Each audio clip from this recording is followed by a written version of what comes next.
70 দশকের সবচেয়ে ভুল আইন শিক্ষকদের রাজনীতির অধিকার প্রদান করা। এই শিক্ষকদের রাজনীতি বাংলাদেশটাকে তলানিতে পৌঁছে দিয়েছে।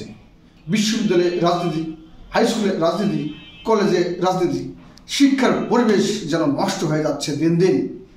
বিশেষ করে ঢাকা ভার্সিটি, রাজশাহী ভার্সিটি কিংবা বড় বড় ভার্সিটিগুলো তো শিক্ষকরা তো নিজেরাই মারামারি করে, বিভিন্ন দলের রাজনীতির সঙ্গে লেজুর ভিত্তিতে যুক্ত হয়ে গেছে।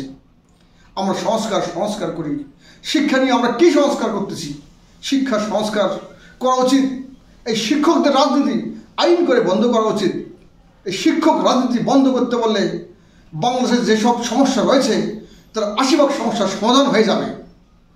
তাছাড়া এই দেশটি কোথায় পৌঁছে যাবে আমরা বলতে পারবো না।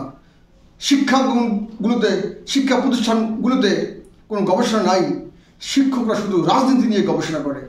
এই রাজনীতি, শিক্ষক রাজনীতি জাতি হিসাবে আমাদেরকে দুর্বিষহ অবস্থায় পৌঁছে দেবে। তাই আমি বলতে চাই, শিক্ষাঙ্গনে দ্রুততম সময়ে শিক্ষকদের, টিচারদের রাজনীতি বন্ধ করা উচিত, নইলে সকল চাকরিজীবীদেরকে রাজনীতি করার অধিকার দিতে হবে। সকলকে ধন্যবাদ। আসসালামু আলাইকুম।